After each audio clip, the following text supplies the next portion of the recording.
joining us to our Fostering Success Michigan Community Collaborative. Today we are focused on the identity domain. And I have a wonderful panel who's joining us here in Grand Rapids. So thank you guys for joining us. Thank you to everybody here in our office who is attending, and then everybody out in the virtual world joining us on Facebook Live and with our GoToWebinar. We want this to be an interactive discussion today, so please make sure that you send your questions in. If you are joining us virtually, you can add comments or use the chat or questions feature in your sidebar if you're on the webinar. And then for everybody here, of course, we have Post-its, and you can always raise your hand and ask questions, and we look forward to a really great discussion today.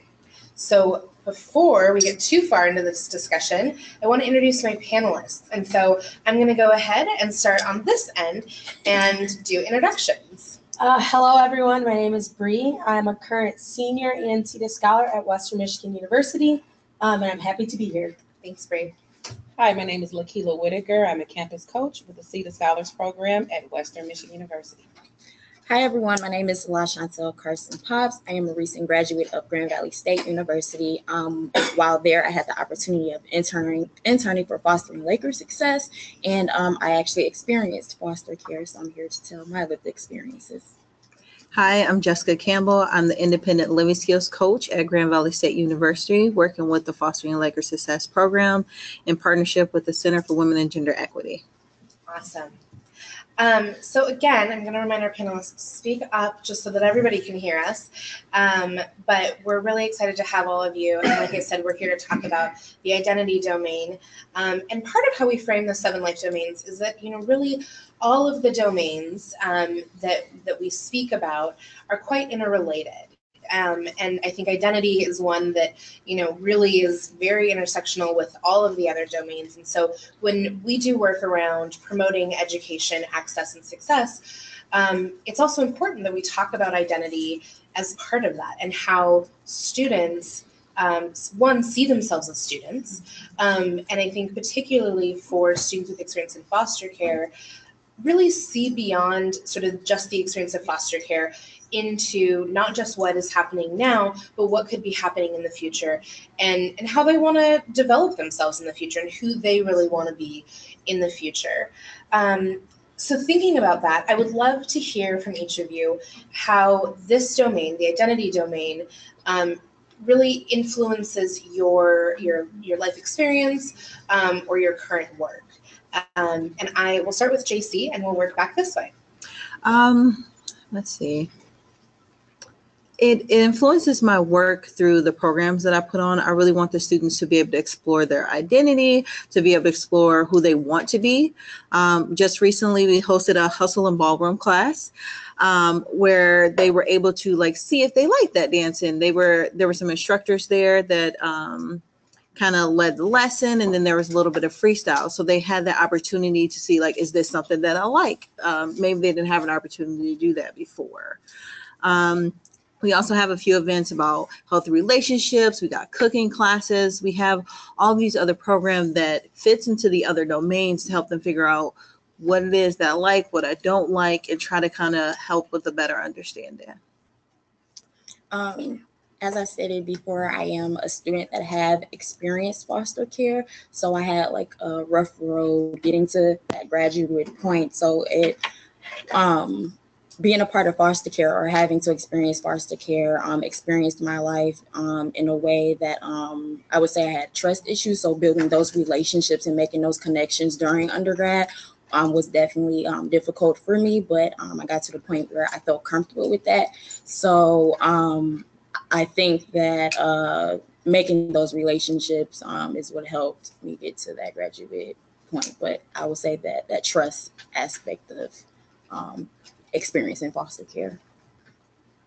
The identity domain influenced my work because we've had the opportunity to create 2 identity groups, one being for those who identify as female, Lady Butterflies, and those who identify as male, named Engaging Men. And so these 2 identity groups has allowed our students to learn more about themselves. As it relates to the Lady Butterflies, I advise them in that group, and we're able to do a lot of activities together. We've merged with the male group and had relationship panels. We've also been able to take our young ladies to women conferences in the Detroit area to enhance and develop their self-esteem.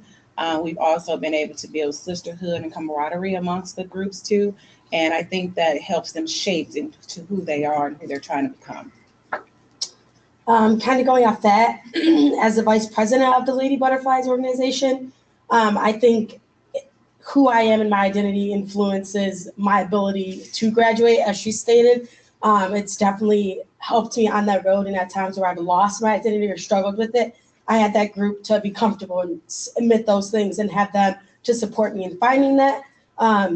And then I definitely think identity influences my life, because I don't think if I knew who I was, I'd be able to be successful. So. Awesome. So I was taking some notes as you all were speaking, because I think it's important just to kind of tease out the themes. And so what I heard from both of the coaches is the importance of creating opportunities, diverse opportunities. I love it. Did you call it a hustle and ballroom? Hustle and ballroom. I was like, no, I heard that. A hustle and ballroom class. And, and having these opportunities to kind of say, like, you might not have tried this out before. How do you know you don't like it? Maybe you hate it, but you never know until you try. And for the identity groups to really have the opportunity to kind of build, like you said, a sisterhood, to provide kind of that close-knit opportunity to explore kind of who you are and who you might want to be, right?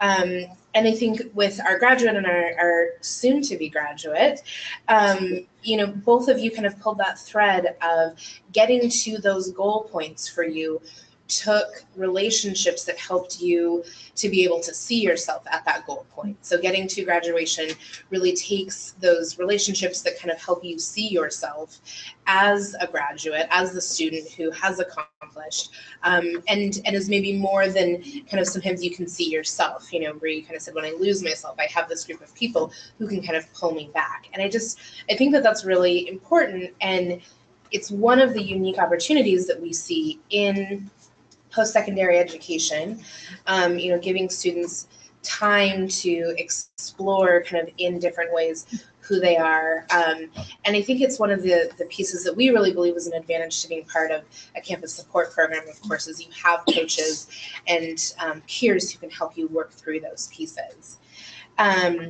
So the next question is, what are some challenges that you have encountered in this domain, and how have you resolved them? And this probably comes in lots of different directions, whether it's kind of everyday challenges or it's maybe one big moment in time. So I'll let you kind of think about what that might be for yourself. But it's also helpful for us, I just want to say, to learn from those challenges, right? And so as you think about what you want to share, I just want to say for you all, that really helps us understand how we can do better, right? So I'm actually going to start with the two coaches, and I'll start with Keela and then go to JC, and then we'll go to the graduate and students. Some challenges I've encountered is a lot where I will focus on my international students. I currently have 4 students from different countries in Africa. I also have a student that's from Guatemala, and I've had several Burmese students. And in talking to them, a tool that we use to assess them as it relates to their identity, benchmarks. And it focuses on the 7 life domains. And it's always I've noticed when we get to the identity domain, there's a stuck spot for them. And so when using effective questions, we've come up with these some questions to ask them, like, what are your career goals? What are your personal goals? What are 3 words that best describe who you are? What is your lived experience in foster care? What impact has it had on you? And then they come up with their own goal. And for some of the students, they said that helped guide them because they have been uprooted from everything they know and maybe put in a placement that culture does not look like theirs. And they've had to conform to other people's cultures, and it's been a challenge for them. And so having that tool has been helpful for me to be able to work better with them and help them to find out who they are. And something else we've done, and this is our second year doing it, is we have a talent show, but now we've incorporated an international fashion show so they can pay homage to their cultures. And it was a great success, and it made them feel really great about themselves and like, okay, I'm starting to evolve and feel like people are accepting me and wanting to know more about who I am and where I'm from, and not just making them conform to our norms in our society or in our country. So, Tracy? At Grand Valley, I would say, I'm not sure if it's necessarily a challenge, but one of the things that I work with my students on individually in our coach meetings is they set goals, and I always push really, really hard for them to have a personal goal that's not related to school or work. And that's trying to show them that there is more to this life than just, going to school, taking the next test, that there's other things that you can work on achieving. One of my students right now is working on going to at least one program a month. If it's ours, that's great. If not, that's okay too. But really just trying to get out there and figure out the things that she may or may not like. And so I think that working with them on having that specific goal that's related to them, and helping them understand that they are more than someone who just experienced foster care. There's more to them than that, is definitely really beneficial. I feel like there are certain challenges. Certain students may have a little bit more of a hard time with that. But overall, I feel like that's one of the most impactful things for helping them in the identity domain. So thank you. All right, so for our student and our graduate, I'm going to start with Bree. So I think some challenges that I've encountered in the identity domain, I probably would say the biggest one was before I came to college, and that was, like JC talked about, having this foster care identity as wholly who I was and not having anything on top of it. And so I think some ways that I resolved that was, first of all, having the support to come to college, as far as funds, and then as far as campus coaches to let me know that, yeah, this is your experiences, and yeah, it's a part of your identity, but here are these great groups like Lady Butterflies and Engaging Men that you can be a part of that can shape the rest of your identity. So I think that was probably my biggest challenge. And then challenges that I kind of see myself facing now is, like, as a recent or a senior who's coming up upon graduation, I'm struggling with the whole, like, not being a student anymore. So, like, that kind of is shaving away from my identity, and I, like, have to come into this new identity. In some ways that I've been resolving them is just making out these lists of what does this look like after? What are some things that I can use to maybe replace the student? How does it look going to adulthood? So things like that are some ways that I've resolved those issues and anxiety with becoming no longer a student. So I would say my main challenge was, again, that trust factor. Struggling to build those relationships. I come from a very abusive background, to where I had a hard time trusting individuals, because individuals had turned their back on me. I had abandonment issues and stuff like that. Coming to Grand Valley State University, I stepped into a whole nother population. Grand Valley is predominantly white, so here is another set of issues that I was going through, because I'm not used to being around one cultural group. So being that I already experienced this abuse, and then I'm stepping into a whole another set of, I would say, insecurities in a way, it played a factor.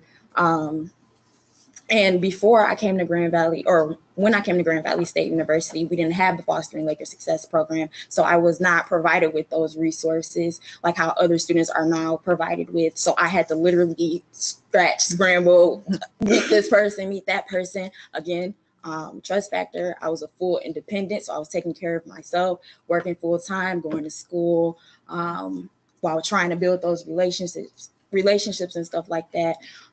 So once I made those relationships, those different individuals helped me to get those resources that I needed. Another way to help me to overcome, once I was provided with those resources, I was able to give back. I am the founder of my own organization called Revive. Revive is a safe haven for students who have experienced different things such as I did. So that abuse perspective, we talk about things that are often uncomfortable to discuss. So I was able to help others while going through my own personal things. If that makes sense, yeah.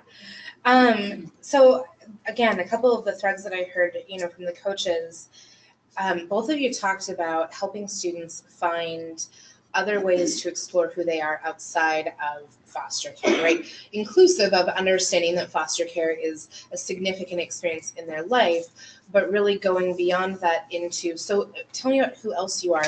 Let's honor that, let's acknowledge that, and let's also give space to acknowledge that you may not have been able to explore that while you were in foster care. And I think, you know, Keela, your point about working with international students, a lot of times we forget that we have a large population of students who come here through, you know, international, or that are international, that come here through foster care, and that creates a whole other level of kind of identity shift for them, moving from one country to another country, living in homes that may not look like theirs, with you know, religious and cultural beliefs that may not be theirs. And so how do we help students to unpack all of those things?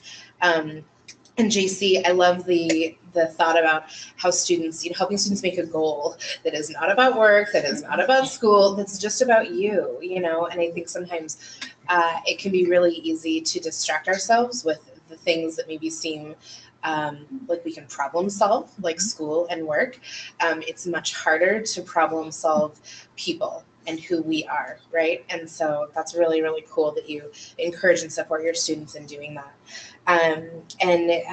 Bree and Chantel, you know, what I heard from both of you was, you know, that there was this space of coming into college going, you know, so I only know kind of this foster care experience, you know, the history that led to me being in foster care, and now I'm coming into a completely different environment, and that looks probably very different from where you came from, and that's going to bring its own questions up. And Chantel, I love that you said, you know, some insecurities came up around that, you know, and I think that that's really real for our students, whether it's these people don't look like me, or just these people don't act like me, or these people have never even heard about foster care. And I think it speaks to the need to do more education in our communities around foster care, around understanding, you know, trauma that people in our, you know, communities may have experienced, even if they haven't been in foster care. One of the questions that I had for both of you, and I don't know, it just sort of came up as you guys both talked about finding your people. You know, and I had a student say to me once, you know, Maddie, your vibe attracts your tribe. So like I just came in just being like, I'm a rock star, and all these great people, you know, became my friends, and, you know, which is awesome. But I wonder, you know, for other students, younger students out there, were there things that you learned that kind of taught you this is a safe person, or I can trust this person? And I don't know if you guys have like things that stick out, or, you know, I knew when, you know, and I wonder for both of you. I don't know if either one has a. Oh, I have a personal story. So I know when I first came to Grand Valley, I had a mentor. Again, that trust factor has always played a part. She kind of like dropped me as a mentee. I kind of experienced that first coming in. And my mentor now, she currently, I don't want to say picked me up as a mentee, but she definitely did that. And she came to me, invited me to her office. I didn't know her. She didn't know me. She knew of me. So she emailed me like, hey, I am so-and-so. Come to my office. This and that. We sat down, and she's like, hey, I'm this person, and I believe in you, like gave me a whole speech, and I'm just looking at her like, I don't even know you. Like, she gave me this whole speech, but it was that moment where it was just like somebody can see the best in me. Like, she recognized me. She knew who I was before we even met. She reached out to me and seeing that another person couldn't handle or whatever stereotype that she had on me at that moment to make her feel like she wanted to drop me as a mentee. She seen me and it was like, hey, I want to take you in. I want to take you up under my wing. I believe in you. Let's do this. We're getting you to graduation. And it's been like that ever since. That's awesome. I love that. And I think, I just want to underscore what you said, somebody who can see the best in me, you know? And I think it's also, to me, significant that you knew exactly what that was. You know, you maybe, you know, didn't know what that was going to look like before, but when you saw it, you were like, yes, that's it, you know? And I think it's important for us all to reflect on part of that is being authentic, you know, with the students that we're working with. And so, you know, that person was able to be authentic with you and you responded to that, you know, that's awesome. And then going off being authentic, I think for me it was, I like how you said your vibe attracts your tribe, but I think your real vibe attracts your tribe because we have these different vibes and faces that we need to put on. So for me, when I came to school, it was, you know, I was just trying to sit back and see who had a real vibe because I had experienced so many vibes per se, and I was like, I'm not dealing with this. So my tribe, the girls who've stuck with me since freshman year, were the ones that were like, oh, you're in a bad mood, this is what you're like in a bad mood, okay, this is a lot, but don't worry, I'll be back tomorrow. So it's like, I don't know, those who can, and I'm a lot, I'll admit it. So I think knowing that my friends were like, ooh, geez, I'll just let you cool off and we'll start over tomorrow, but like not exiting, like you said, not just being like, peace, see ya, I'm not coming back, I'm dropping you. And then as a mentor, I think it's funny because I'm always like, where you at? You on your way? What time are you supposed to be here? Oh, you didn't show up? Let me text Keela and tell her to text you. Because I think it's important to show that you actually care and you believe in them and that you're going to be there whether they like it or not.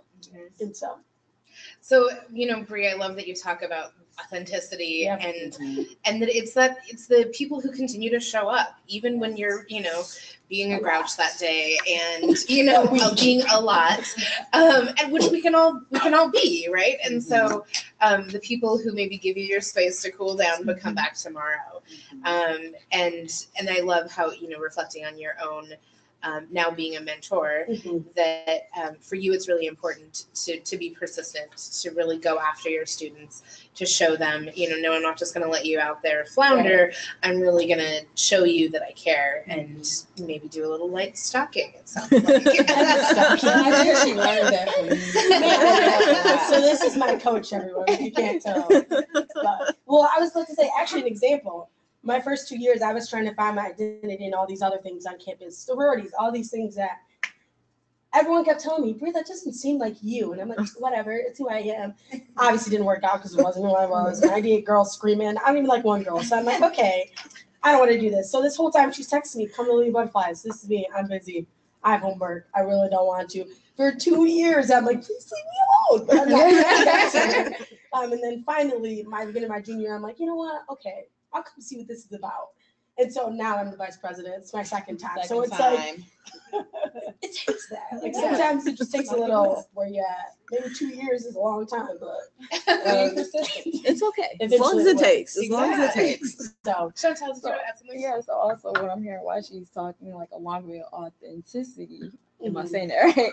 Comes understanding. So the fact that we were comfortable with these individuals because they understood us working with JC, she understood my personality and stuff like that. And I had a bit of a confidence issue. So JC would just hear, la, you can do this, all this stuff. So I'm like, JC, I don't know this and that. You do know, la. Let's just lay it out. Let's have a plan. Let's, you know, make a strategy and this and that. So again, her seeing the best in me and understanding where I was coming from and my background and stuff like that. I think understanding, you know, that person plays a good part or a factor as well. Yeah, and I think so. The understanding piece, I love that you tied that to authenticity because I think it's so important that you can show up as who you are, but if you can't, you know, sort of shift from, well, I know I've experienced this and this is how it was for me, to, okay, so I experienced this, but how did you experience this? Or what have you experienced? And, you know, we talk a lot about letting students be the expert in their own lived experience. And those are all really nice words, but I think what it comes down to is what you described as understanding, okay, so this is where you're at, this is where you're coming from. The more that I can show up in an authentic way for you, the more that I'm going to learn about how I can support you in that way. But I need to start from a standpoint of just understanding and probably inviting questions about who you are, doing a lot of observation. You know, coaches are sneaky that way. They're listening, they're asking questions that you're like, yeah, I don't know what I just talked about for 45 minutes, but it seemed good, you know, and they're coming back going, oh, okay, now I know exactly what, you know. And then giving those opportunities, because, you know, if JC had given you an opportunity to do something without understanding who you are, without really showing up as who she is, you would have probably been like, yeah, no, like I'm just gonna brick wall that, you know. But taking that time to really understand you, understand, you know, all of your parts of your identity, you know, kind of builds that trust. So that's great. I want to pause and ask our audience members, are there questions for the panel that you have? Questions around the identity domain, for our coaches, how they work to support students with that, Yeah, so I work pretty closely with foster parents, and I understand that that relationship is not always a wonderful relationship and can be pretty tumultuous for the children in care and the youth in care. But my question is, what can foster parents do? What do you wish that they would have done that would have been helpful in developing your identity and understanding your individual culture? That's a good question. Yeah. I can. Well, JC, if you want to jump in and then Yeah. So I did experience foster care. So I definitely do understand that. And I was not adopted, sorry. I was housed with white parents for quite a while. And coming from an all Black neighborhood, all Black family, all Black community, that was challenging. I will say that what they did is one of the great things. Well, two things. One, they asked me, they talked to me and was kind of like, are you feeling comfortable? Like, you know, do you want to learn more about your culture? Is this working for you? Is this not working for you? For example, they would wash my hair every day when I was younger. Like, that's not a good thing for like my hair type and everything like that. So she intentionally went out and found like a Black hairstylist. Not saying you necessarily have to find someone who is of the same culture, meaning you could actually, you know, is anyone familiar with it, but they took that extra step to go find that. They also went and just found like where there was groups of students of color and was just like, hey, we're being very intentional about this. We're being kind of awkward and we don't really know, like, is this working for you? Is this not working for you? So it's like not being afraid to be uncomfortable, not being afraid to be awkward, but most of all, just turn around and talk to them, ask them. They know, even when they're younger and you're like, okay, well, they're like 6 or 7, talk to them. They will tell you wonderful, wonderful things if you talk to them. Just to piggyback off JC, I was adopted 2009. I was adopted by my aunt and uncle, blood aunt and uncle, well, blood auntie. Her husband is my now father. So one thing I would say is patience is key. Being that if you're a foster parent, you're gonna, just being open and honest, I had a lot of problems. A lot of problems, especially anger issues. And one thing that I wish that my aunt and uncle were with me were a bit more patient. And again, understanding that, hey, this is the background that I come from. Hey, I'm not going to act this certain way or trust you right off the bat because I come from this background. And please be patient with me because I can't trust right now. I can't love right now. I don't know how to respect you right now because I don't even know you like that. So please be patient with me. So patience is definitely another key factor. I just want to add too, for several of my students, and I intentionally asked for students from other countries because I want to learn more. And I started off as a foster care worker eons ago, but I would say that in working with foster parents in the past is just researching, asking them the questions, and then partnering with them. You know, one of my students said that he could barely speak English when he came here, but his foster family, they spoke with him through music. And I'm like, that was awesome because he plays the guitar. And he said that's how they connected. And then they were willing to try his foods from his culture. They didn't make him eat what they ate. And then on the flip side, one of my other students were forced to eat what they were eating. And he is Muslim faith and he doesn't eat, you know, certain foods and was forced to do that. And I don't think that was fair at all, but just educating yourself, asking them. They're the expert about their life, you know, what they like and their dislikes are, not just assuming. Yeah. I think everyone basically touched everything I had. I would just add, I think sometimes, and maybe it's whatever, everybody does it, looks into it too much. So yes, I have experienced foster care and that's why I'm in your home, but treating me just like you would treat your other regular kids. So if there's me plus them and I can see the differences, it's like she said, I don't trust you. Why you treat me like that?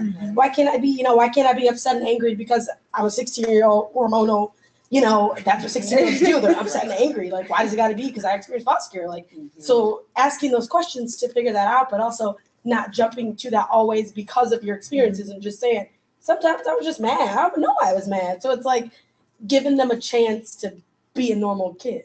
Yes. I think can definitely go a long way. Awesome. I think that's a great question. Yes. Thank you for asking that. And I think all of the pieces kind of came back to the piece that JC made around open communication. If there can be open communication, and I would say, I think it takes a lot of humility on the part of the adults in the situation. Sure. But remember, you are working with young people. You're working with kids and teenagers. And I haven't met a single kid or teenager who doesn't flip out for no reason.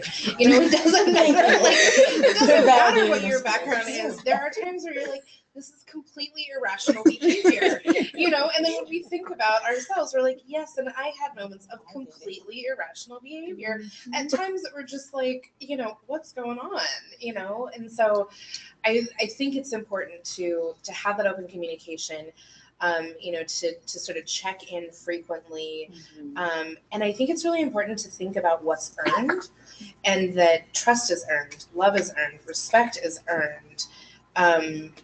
Even how much I'll communicate with you is earned because you don't know if that person is safe to share those things. And so really just thinking about, if I'm going to talk about who I am and my feelings and, how this is different or weird for me, that's actually earned, right? And I think just reminding that, and I think that there's pieces that can help you earn that, like doing the research, asking the students, being okay with being uncomfortable. I think that's a huge thing is just being okay with being uncomfortable. And I think remembering that the young people in your home feel that level of uncomfortable all the time. I haven't talked to a young person who was like, I walked into this stranger's house and felt super cool. No, there's always this part of like, that was awkward and weird, and you're living this and this is your daily life. You don't get to leave at the end of the day, right? So just, I think having that reminder.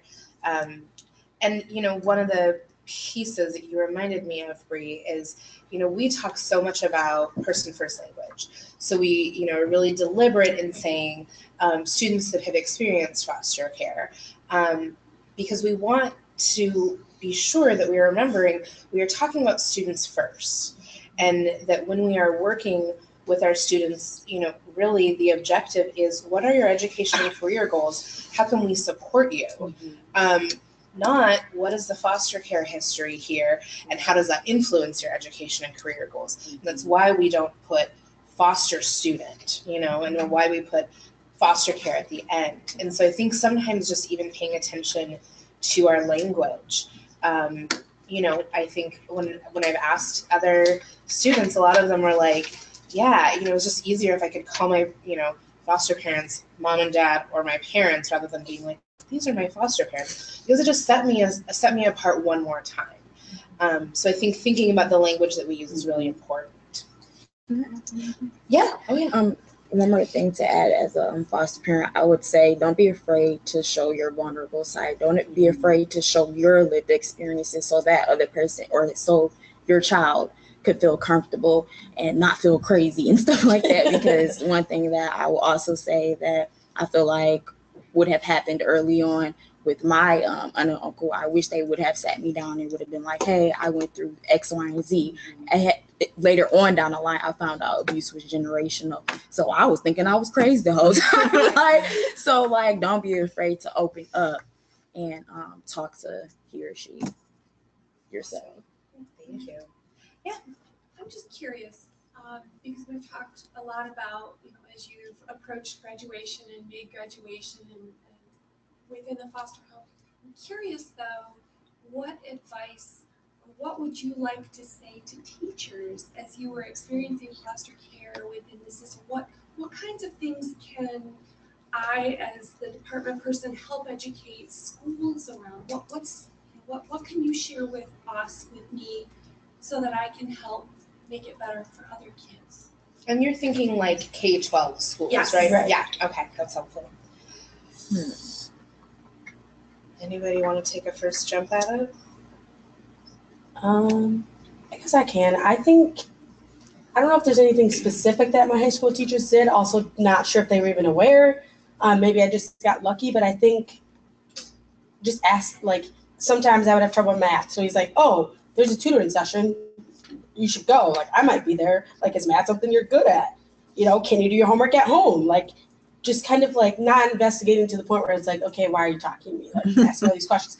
Just like those little, maybe I didn't have time to do my homework last night because I was hungry or something. Like, just making those open opportunities and spaces to say, like, hey, you didn't do your homework. Like, why didn't you do your homework? I understand you have 50 other students in the class, but if I'm constantly not doing my homework, you know, maybe it was like, why? Like, are you hungry? Like, what's up? Like, did you eat breakfast?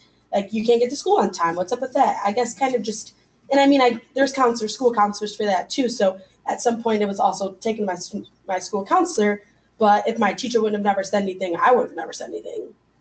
So I think just, again, communication. So just asking.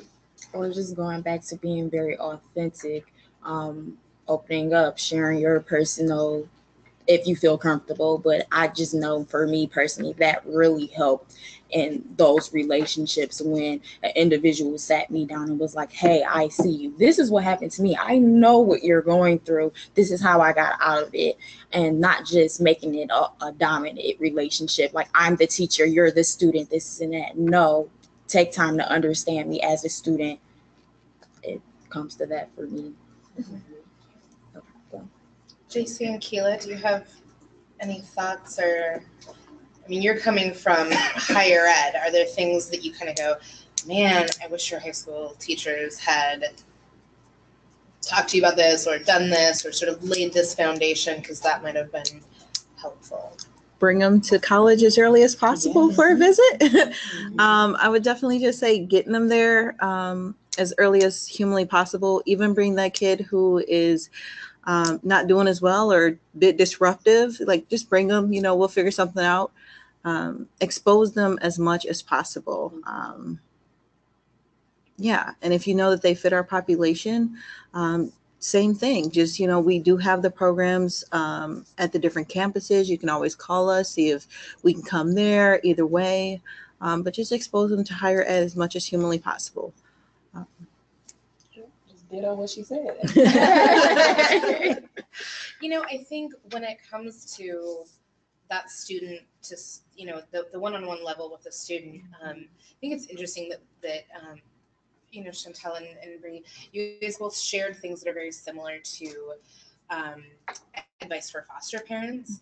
And I think that also reflects sometimes the role, the closeness that educators can play, right? So it's not just somebody that you see a few hours a day and they kind of, you know, out of sight, out of mind, right? Because there's other supportive people in your life.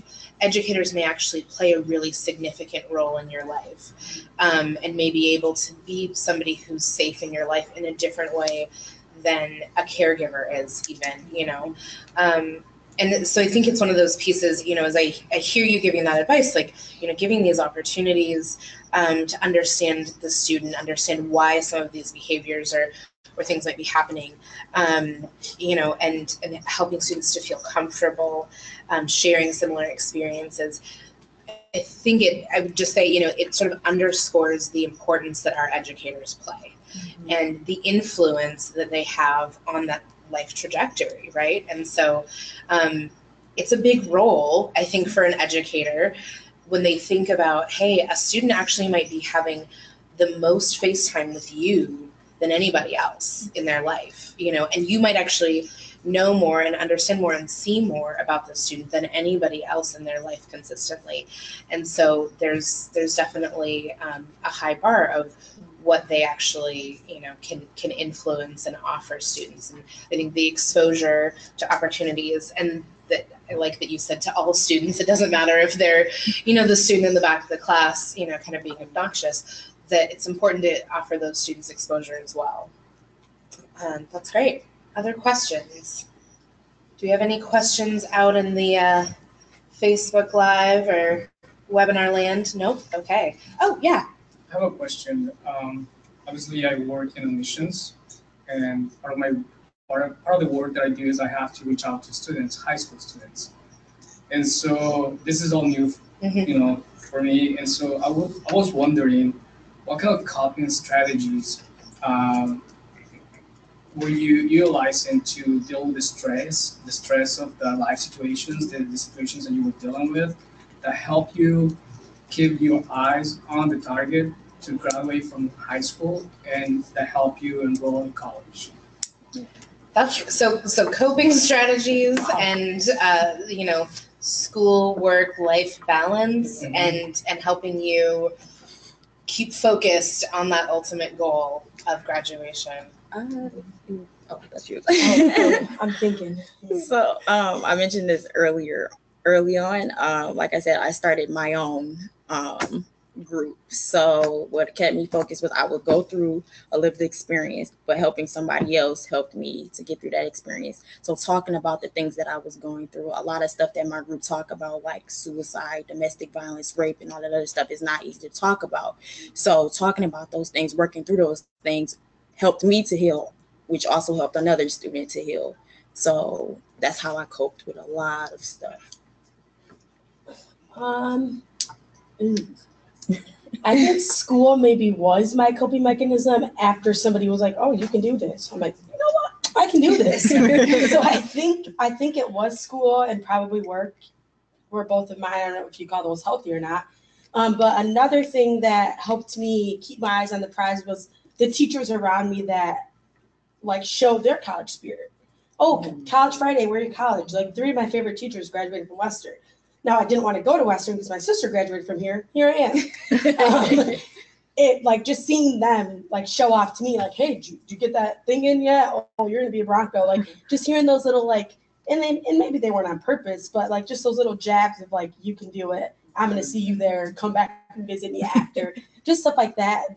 And also like school in general. Just saying like no one can take this education away. So take advantage.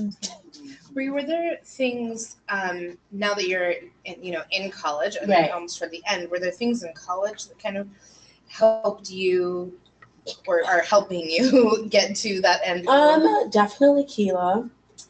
I don't. Geez, a lot. Keela, Lady Butterflies, my friends. I don't know. Just I think people having high expectations for me also allows me to set high expectations for myself. I'm like, oh, I don't want to let Keela down. I better do this right. And so I think just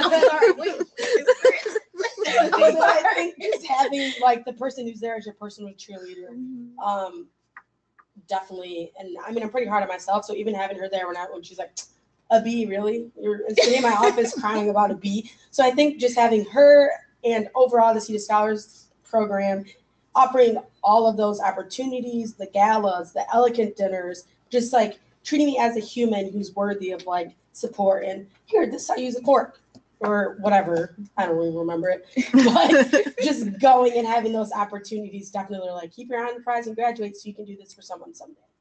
So for the coaches, do you all have, maybe tricks up your coaching sleeve that you can use when you sense that a student might be falling off balance or things that you even front load, like you need to do this. I know it's your first day and you've met me never before, but do this now. I changed the request from, hey, let's have a meeting to let's have lunch on me. They do respond relatively quickly. So, we go have lunch and have a conversation. If that's what we need to do, that's one of the things we do. But definitely going back to the high school thing, college tours are a thing and they do help students feel great about going. That's what Grand Valley did. I did graduate in my undergrad from Grand Valley. And they came all the way out to Pontiac, and they were like, hey, come on, you students. And then we got on the bus, we went up there, and they rolled out the red carpet. We had students who looked like us. Yes, I understand they didn't explain to us that that was not the real picture, but nonetheless, we had students that looked like us. We had lunch, we had snacks to go, we had like Grand Valley apparel, and it was like on the way back, even some of us who weren't even thinking about college were like applying. They gave us applications on the way out, and we were applying, and it was like, no essay? Great, we'll just, submit it. So inviting them to lunch is definitely one of them. If you can find candy or incentives. But I will say, to get a college student to for sure come your way is to definitely feed them, or give them a gas card if they have a car. A gas card is very valuable. Yeah, we do try to provide incentives too in food. We buy a lot of food. We do. We actually had a conversation about that. We're like, should we well, I'm like, no, it gets them to come. And I mean, we should look at why that happens at another point. Yes, but I just, definitely feeding them and letting them know that they are part of this community and can be part of this community, regardless of their experience, regardless of their background. Even if the community doesn't necessarily reflect what they kind of have. Let them know there's a place for them.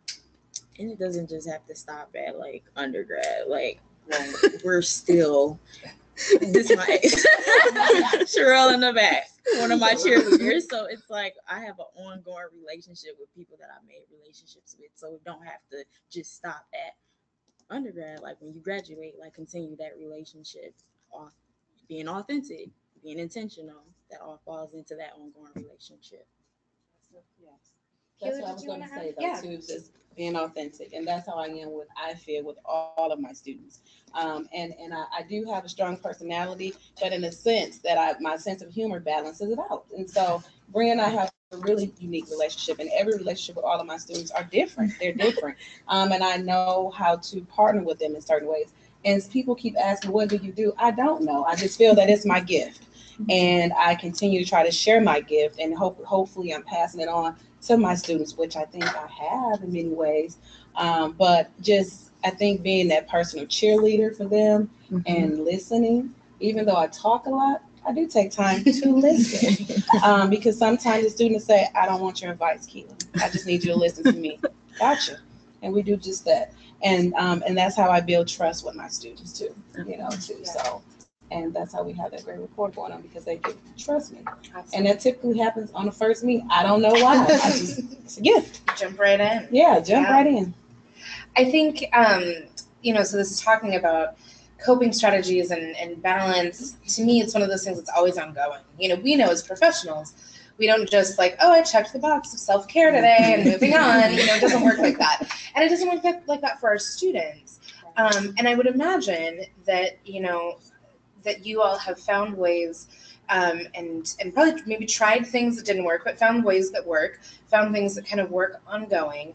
But it sounds like the biggest piece that I hear you all saying is having somebody to connect with and having some type of connection that helps you really build that sense of belonging, that sense of like, I belong here, and, I can make it. Yes, it's hard, but I have people who are cheerleading me, people who are saying, nope, you may have failed, but you're not failing out, and that failure is something that you can pick yourself back up from if that happens. But that it's also something that, they're going to be there every time that you have a win to cheer that on and to say, look, we knew you could do it. You won. That's awesome. Let's keep looking forward to the next one. And I think that that's huge. The other things that I think both Bria and Chantel talked about was the value of peers. And I think sometimes we forget about that because we're like, college is full of so many different people and all these things, but we forget maybe how hard it can be to find the right peers and finding peers who you can share some of those pieces that maybe aren't so pretty or are just harder to talk about, but that there's a tremendous amount of value in just being in a room with people who have a similar identity as you have, and you may look completely different. You may come from completely different places, but you have this shared experience. and not to undervalue that, and to be supportive of helping students find that. And I think, Chantel, it's awesome that you found that even before there was a campus support program, and you found that probably with people who maybe they experienced foster care, but it sounds like they experienced a lot of different other things as well, but you all were able to pull together your commonalities. So in any community, I think that we can find our people, and making sure that we connect with our people is so vital. So I think that's great. Other questions? Anything? All right. We'll definitely keep thinking. We have about 8 minutes, it looks like, before we'll wrap up. But one of the questions that I'm always really interested in, and this is for our professionals. And so as you all think about kind of your professional role, being a post-secondary, but also really interacting with a number of other professionals in different, whether it's child welfare workers or education workers or community providers, what are some of the barriers you have encountered in your role while working with students in this domain? And how have you navigated through those? This is a question for Keela and JC. Yep. Keela, do you want to start? My wheels are turning. I'm thinking. Okay. JC, do you have a thought? I would say one of the high up there barriers would be that my students have this fear that this all can be taken away from them. They understand fully what a grant means. They understand where our organization is at the level in fostering liquor success at Grand Valley State University. They have a sense of urgency around completing, getting everything that they possibly can. Most of it just comes from the simple fact that they did have things taken away from them. They had homes taken away from them, going to different places, schools, friends. And so one of the barriers, or one of the challenges that we always are working with, is like, even if this grant goes away, we will figure this out. I've told them, I've talked to my supervisor, we will figure this out. The department supports this, we will figure this out. But that is one of their biggest barriers, is this fear that at any moment the administration could change, we could run out of funds, run out of book supplies, any of those type of things. And one of the things that I do is kind of like, okay, well, would it make you feel more comfortable if we worked on a plan B right now? Like, if this did go, do you want to talk about some other options? That would just, yeah. And then the sense of urgency that my students usually have around things that would necessarily not be, I wouldn't say as urgent, but just because it's like, I need to get this done because I don't want it to lose, or I have to apply for this right now because, I don't want to miss the deadline and then it goes away, or maybe my name is not at the right level and they take it, so there's sense of urgency that they kind of always carry around with them. Is definitely one of the other challenges. So we work on trying to do mindfulness, meditation, a lot of, maybe not the best set of words, but a lot of reality check of, like, if they said the deadline was the 20th, they're not just automatically going to change it. And, we did get this grant guaranteed for this number of years. You will be graduated by then. And just having some of those conversations with them around stability is the word. There we go. Stability. Yeah. Great. For me, I'm thinking about several students in my mind right now. That's why I said my wheels were turning. But as it relates to the identity domain, for those students who may have gone through severe abuse, both physically and sexual abuse, they tend to mask. And I think someone said it earlier on, wear many different masks. And so it's like an onion, you got to keep pulling at all these layers and layers upon layers. But it goes back to building trust and rapport with them, and listening and empathizing as well with them. And if it's relevant, you should make sure your personal experience and stuff too. And that's what I have done in some instances, to kind of like let them know that you're not alone. And say, that's not going to shape who you are or who you're going to become. And then I had a student too that was always, putting on a front like he can do everything, he can conquer the world, but grades didn't match that. unfortunately. And so we went through this all together. He had an aha moment after earning the dean's list on his own, and say, he texted me and said, I thank you. I pretended the entire semester. And I thank you for not giving up on me and believing in me. And I'm starting to discover who I am because I was lost. And so, and I still have that text that I read, you know, to lift me up sometimes too. But, and when we met face to face, I said, you should be proud of yourself because you did it. And you're going to continue to put your best foot forward. And he just said that just being let down so much. And I validated that. I understand where that was coming from. And he know me. He said, but you didn't call me out on it. I said, because I knew that you would come to a realization that that's what was going on. So that's what it was for me. Yeah. Awesome.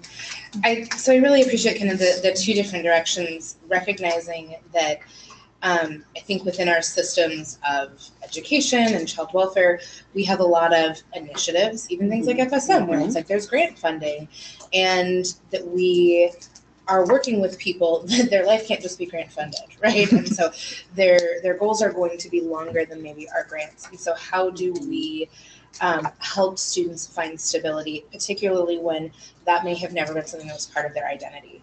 You know, so if you've never identified as somebody who feels stable, you know, in any sense, what do you even know what that feels like? You know, and then when you start to feel support and know this could be temporary, you know, how do you balance that with the reality of, yes, the support may be temporary, but the long-term goals don't need to change for you.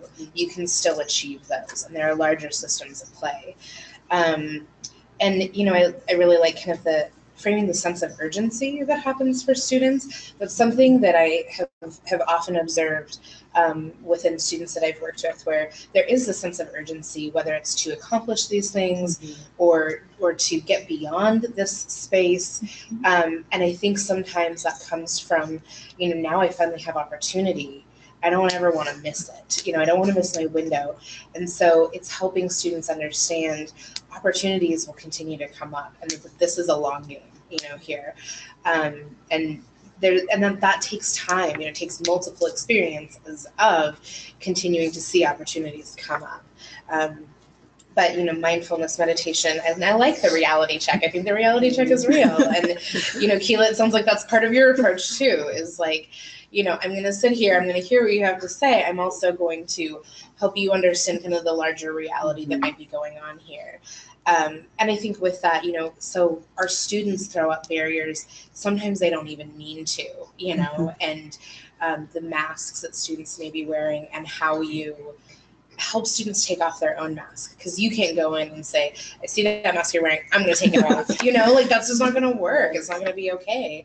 But that there are things that you can do, you know, listening and empathizing and helping them to reframe their own identity, their own, you know, who they see in the mirror, to help them start to peel away that mask themselves.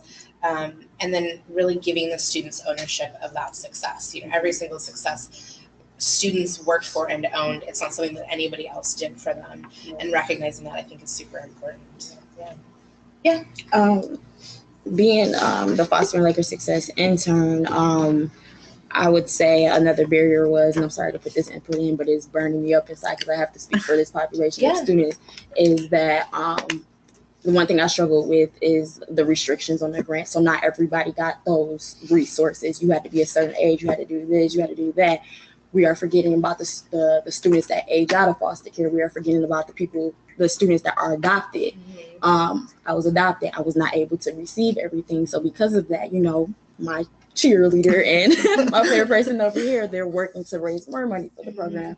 So it's like, it really hurt me when this program came out and a whole bunch of students came to me and was like, hey, I've experienced foster care, this and that, but they weren't of age. So they weren't able to receive those resources, and they're scrambling and trying to find their way. So, and I think that's even an issue with the state. Like, we forget about both of those populations. So making sure everyone's included who have experienced foster care. Yeah, well, and I think I would say, you know, it comes from even larger, we don't have time for this conversation today. It comes from, you know, a national level, a federal level, and that there's policies that have been written now 10 years ago that were written with the best of intentions, but just haven't really continued to grow with the need and the learning and the awareness that we have really gained with what students really need to be optimal for success, right? And so I'm hopeful. I know, everybody that's here representing the state and different agencies, we work really hard every day to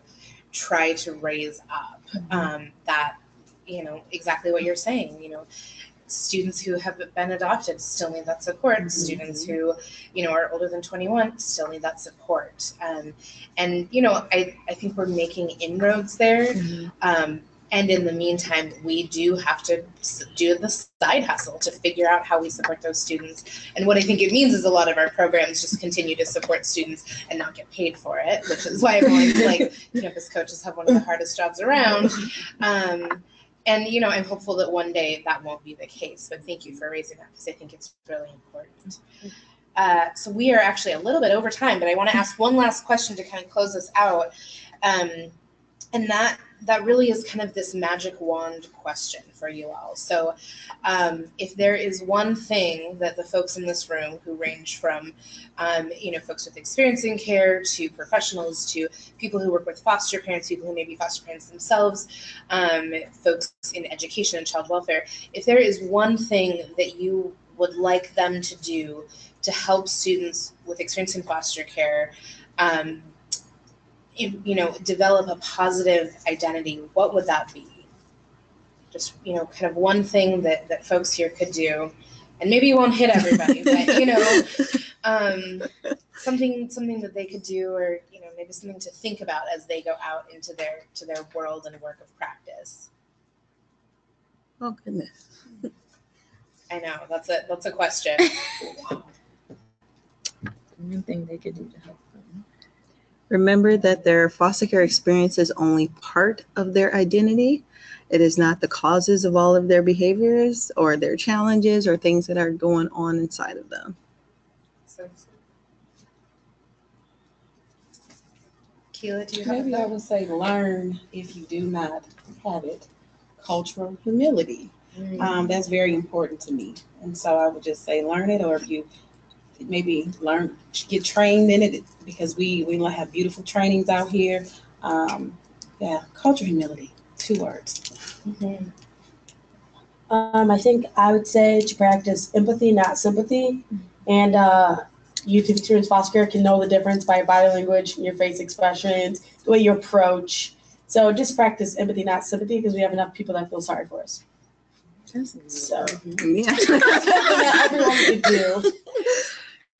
Chantel, do you have a thought? It's going back to patience with me. Like I said, I'm a lot. So please be patient with the students who have experienced foster care. Wonderful. I mean, I feel like everything that you guys have shared today has been so helpful, and I really thank you all for being so authentic yourself, for being so open, helping all of us understand and really learn the things that have worked, the things that haven't worked. They're kind of giving us some food for thought of what we might change, do differently, do more of, do less of. So thank you guys so much. Thank you to our webinar audience, our Facebook Live audience for joining us today. Of course, we always want to hear back from you, so feel free to comment and send us your questions if you have any. And we look forward to the next Community Collaborative panel with all of you. Thank you to our live audience here. Thank you guys so much for asking really good questions. And I want to just take a few minutes just to kind of debrief and see if anything kind of came up for folks as you were sitting here listening to our panel. I just wanted to add that the concern that kids are, they age out and they're not adopted and not being able to find resources. When there are some organizations that can still help them, and Aquinas actually, the Foster and Success Scholarship that we have is specifically targeting students that have about to graduate from high school. They have turned 18, and they are still part of the foster care system, and we provide 2 full ride scholarships per year. So there are resources out there, But like I said, this is one of the reasons I'm here today. It's just to share that information. Mhm. So if there's anybody that needs that kind of support, we can definitely help them. Wonderful, thank A you. master's student. Any other thoughts or other things that kind of came up? All right, well, we will take a quick break and then we'll come back and we have one last activity for you before we send you off and we'll kind of regroup then. Oh, yeah.